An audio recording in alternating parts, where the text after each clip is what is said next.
आप सभी का आपके अपने चैनल लक्ष्य तक पर। तो चलिए यूपी टेट वालों जल्दी से लाइव आ जाएंगे क्योंकि क्लास का समय हो चुका है और आज की क्लास होगी हमारी ईवीएस की।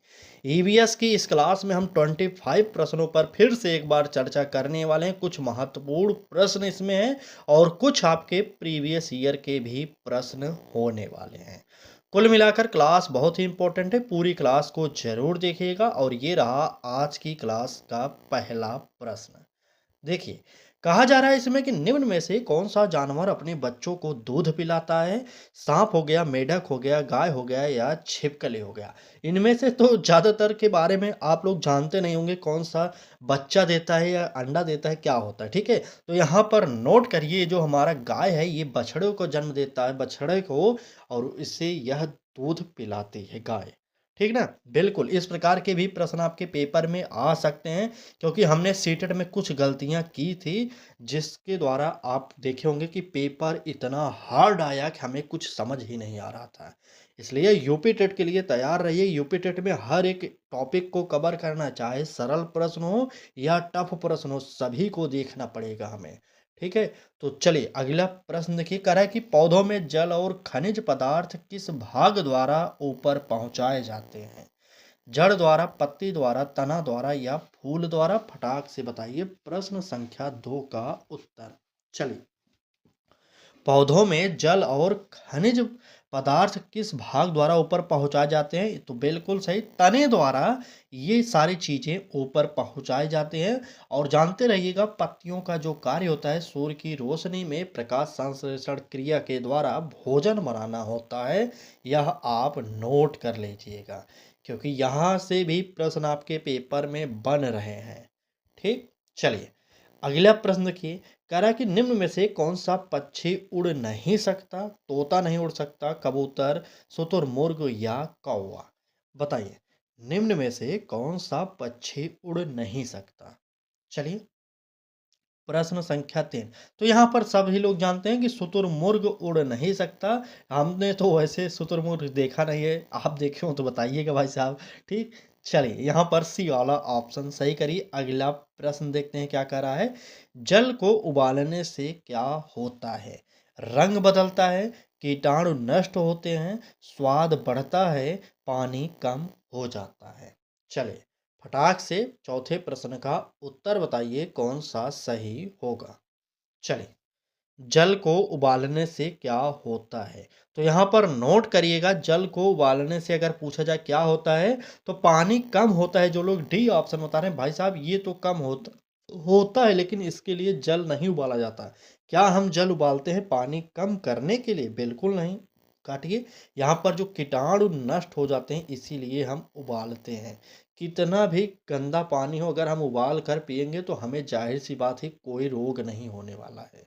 ठीक है। बिल्कुल। तो बी वाला ऑप्शन सही करिए, और क्लास अच्छी लग रही है तो लाइक करिए। चलिए अगला प्रश्न देखिए, कह रहा है कि निम्न में से कौन सा जानवर बिल में रहता है? खरगोश, गाय, घोड़ा, ऊंट? तो आप सब जानते हैं यहाँ पर जो ऑप्शन ए है खरगोश, ये हमारा बिल में रहता है। ठीक। चलिए, क्या बोल रहे हैं भाई साहब? सरल प्रश्न ये सब नहीं पूछे जाते भाई साहब। ऐसे भी प्रश्न पूछे जा सकते हैं। सरल प्रश्न है तो क्या आपके सिलेबस के अकॉर्डिंग प्रश्न है सारे के सारे। ठीक। अगर मान लीजिए हम यह प्रश्न ना कराएं और आपके सिलेबस के अकॉर्डिंग एग्जामिनर प्रश्न पूछ लेगा, तब आप क्या करेंगे बताइए?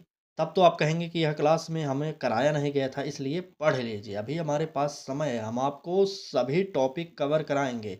बहुत जल्द हम आपके लिए टॉपिक वाइज प्रैक्टिस सेट भी प्रोवाइड करने वाले हैं हर विषय का। ठीक। चलिए बात करेंगे अगले प्रश्न की। कह रहा है कि निम्न में से कौन सा पौधे का भूमिगत भाग है? पत्ती है, फूल है, जड़ है या तना है? चलिए, निम्न में से कौन सा पौधे का भूमिगत भाग है? प्रश्न संख्या 6 का उत्तर बिल्कुल जड़ जो है यह हमारा भूमि में रहता है, यानी जमीन में रहता है। इसलिए हमारा उत्तर जो होगा सी वाला ऑप्शन बिल्कुल सही हो जाएगा। ठीक।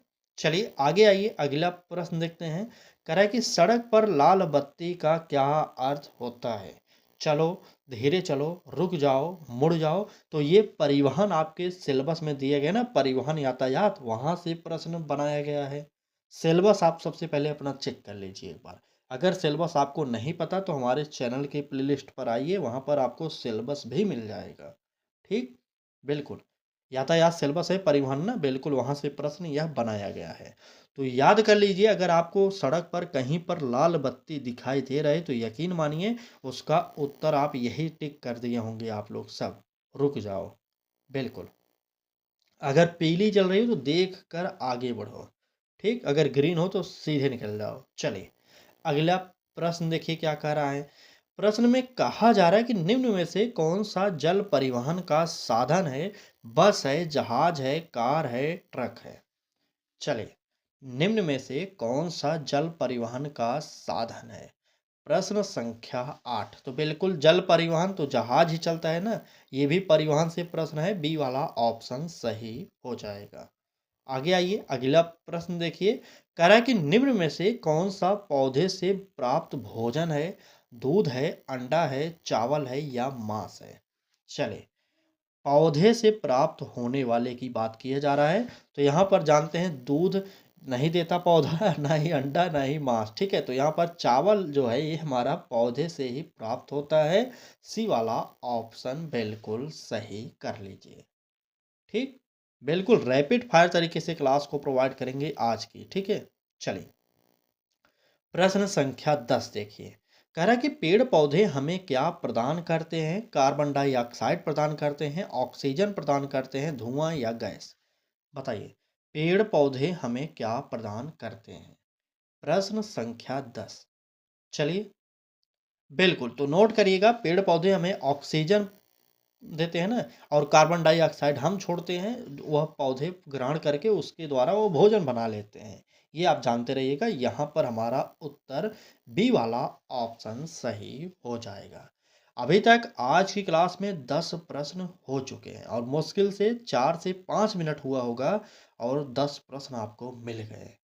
अगर क्लास अच्छी लग रही हो तो लाइक करिए। अगर आप भी हमारे साथ जुड़कर तैयारी करना चाह रहे हैं तो चैनल को आज ही सब्सक्राइब कर लीजिए और बेल आइकन को ऑन कर लीजिए, जिससे आपको नोटिफिकेशन मिलता रहे। ठीक, चलिए आगे आएंगे, अगला प्रश्न देखेंगे। कह रहा है कि निम्न में से कौन सा प्रदूषण का प्रकार नहीं है। जल प्रदूषण, वायु प्रदूषण, मृदा प्रदूषण, प्रकाश संश्लेषण, कौन सा नहीं है। बताइए। आप सब जानते हैं ना प्रदूषण के बारे में। बिल्कुल, जल प्रदूषण होता है, वायु प्रदूषण होता है, मृदा प्रदूषण होता है। तो यहाँ पर ए बी सी जो है ये सब होते हैं, लेकिन हमारा जो डी नहीं होता यही हम सही करेंगे, क्योंकि प्रकाश संश्लेषण प्रदूषण का प्रकार नहीं माना जाता। ठीक, प्रकाश संश्लेषण के द्वारा हमारे पौधे जो होते हैं ये भोजन बनाते हैं अपना, और भोजन बनाने का कार्य किसका होता है तो पत्तियों का होता है। ये जानते रहिए। और जो हमारा पौधा होता है, जमीन के अंदर जो जड़ें होती हैं उसका कार्य पूछा जाए क्या होता है तो खनिज और जल अवशोषित करना पृथ्वी से, ये हमारे पौधे के जड़ों का कार्य होता है। समझ गए ना। बिल्कुल समझ गए तो आइए प्रकाश संश्लेषण जान गए। प्रकाश संश्लेषण के द्वारा ही पौधे जो हैं भोजन बनाते हैं। अगला प्रश्न देखिए, कह रहा है कि मधुमक्खियों का घर क्या कहलाता है। बिल कहलाएगा, घोंसला, छत्ता, गुफा। चलिए, मधुमक्खियों का घर क्या कहलाता है। प्रश्न संख्या 12। चलिए बताइए, मधुमक्खियों का घर आप सब बिल्कुल कमेंट कर दिए। बिल्कुल सी ऑप्शन छत्ता होता है। सी वाला ऑप्शन सही हो जाएगा। निम्न में से कौन सा जानवर मांसाहारी है।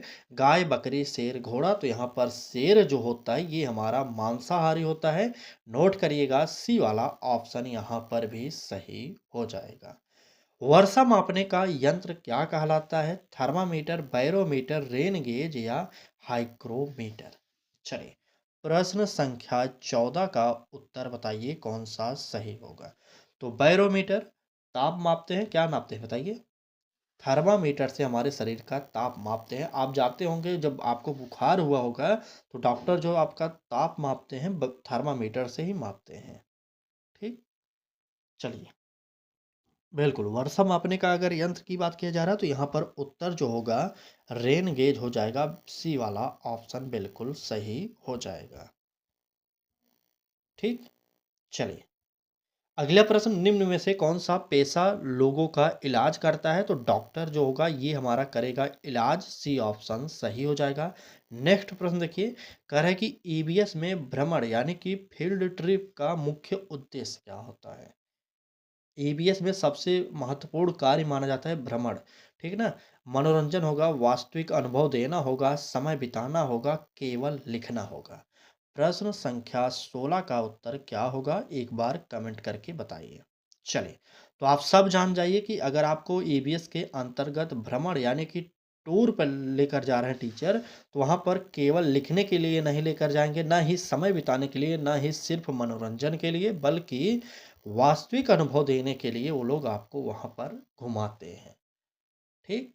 ताकि आप पर्यावरण को अच्छे से जान सकें और आपके मन में कुछ भी सवाल हो तो वहाँ पर पूछ सकें। चलिए, अगला प्रश्न देखिए, कह रहा है कि पर्यावरण संरक्षण सबसे अच्छा तरीका कौन-सा होगा बताइए? पेड़ काटना होगा, पेड़ लगाना होगा, कचरा फैलाना होगा, पानी बहाना होगा। प्रश्न सरल है लेकिन इम्पोर्टेंट है। चलिए, प्रश्न संख्या 17 बताइए। बिल्कुल, पेड़ काटना कभी भी पर्यावरण संरक्षण के अंतर्गत नहीं आएगा, ना ही कचरा फैलाना, ना ही कचरा बहाना।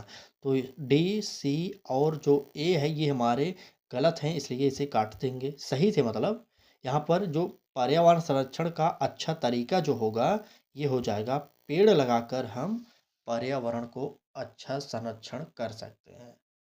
ठीक? अगर पेड़ काट देंगे तो हमारा पर्यावरण खराब हो जाएगा, कचरा फैलाएंगे तब भी हमारा पर्यावरण प्रदूषित होगा और पानी बहाएंगे तब भी ये नहीं होगा। तो इसलिए इस प्रश्न का उत्तर आप लोग बी वाला ऑप्शन सही करिएगा। ठीक? चले, यहाँ से कुछ प्रश्न पेडागोजी के होंगे, देख लीजिएगा, क्योंकि पेडागोजी के प्रश्न भी आपके यूपी टेट में पूछा जाता है।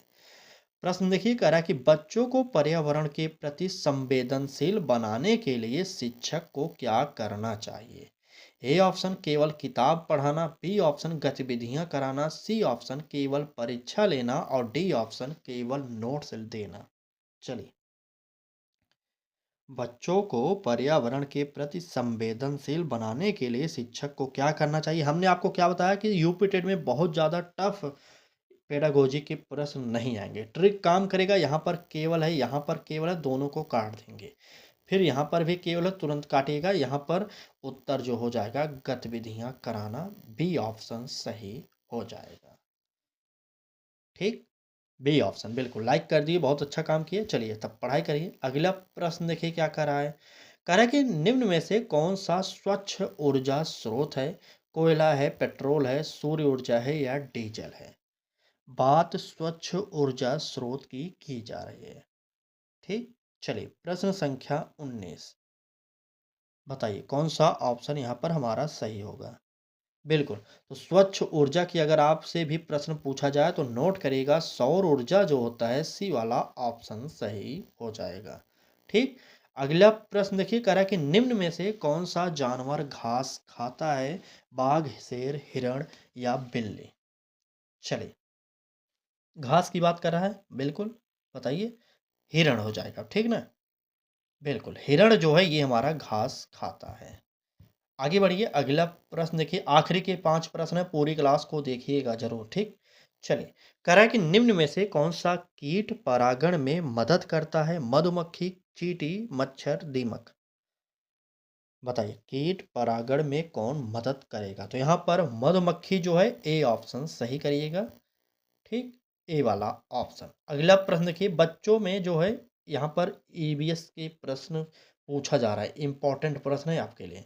ईवीएस में प्रश्न पूछने की विधि क्यों उपयोगी है? अगर आप बच्चों से ईवीएस से संबंधित प्रश्न पूछ रहे हैं तो इसका मतलब क्या होगा? एक टीचर के तौर पर आप इसका उत्तर देंगे। ए ऑप्शन करें, बच्चों को डराने के लिए? बिल्कुल नहीं, बच्चों को डराने के लिए कोई भी कार्य नहीं कराया जाएगा टीचिंग क्षेत्र में, ठीक ना? बी ऑप्शन जिज्ञासा बढ़ाने के लिए हो सकता है, समय बिताने के लिए भी कोई कार्य नहीं होगा और परीक्षा के लिए भी कोई कार्य नहीं किया जाएगा। इसलिए उत्तर बी वाला ऑप्शन जिज्ञासा बढ़ाने के लिए। ठीक, चलें आगे बढ़ें। चलिए अगला प्रश्न देखिए, कह रहा है कि निम्न में से कौन सा प्राकृतिक जल स्रोत है? तो यहाँ पर नदी जो होगा ये हमारा प्राकृतिक जल स्रोत हो जाएगा। प्रश्न संख्या 23 का उत्तर सी वाला ऑप्शन सही होगा। अगला प्रश्न कह रहा है कि निम्न में से कौन सा ठोस कचरा है? धुआं है, प्लास्टिक है, गैस है, भाप है? प्रश्न संख्या 24। चलिए बताइए कौन सा इम्पोर्टेंट होगा हमारा यहाँ पर उत्तर। तो बिल्कुल ठोस कचरे की बात किया जाएगा तो आपको पता होगा कि प्लास्टिक जो है ठोस कचरा है। काफ़ी लोग उत्तर सही भी बताए हैं। अगला प्रश्न और आज की क्लास का आखिरी प्रश्न, पौधों में बीज किस भाग में बनते हैं? जड़, तना, फूल, पत्ते? चलिए बताइए, जड़, तना, फूल, पत्ते? बिल्कुल सही। यहाँ पर पौधों में जो बीज बनते हैं वो फूलों में बनते हैं। सी वाला ऑप्शन बिल्कुल सही हो जाएगा। ठीक। चलिए तो ये रहा आज की क्लास। क्लास आपको कैसी लगी ज़रूर बताना है। क्लास अच्छी लगी हो तो लाइक करिए, चैनल को सब्सक्राइब नहीं किए तो कर लीजिए। कल फिर मिलेंगे एक नए क्लास के साथ, तब तक के लिए धन्यवाद।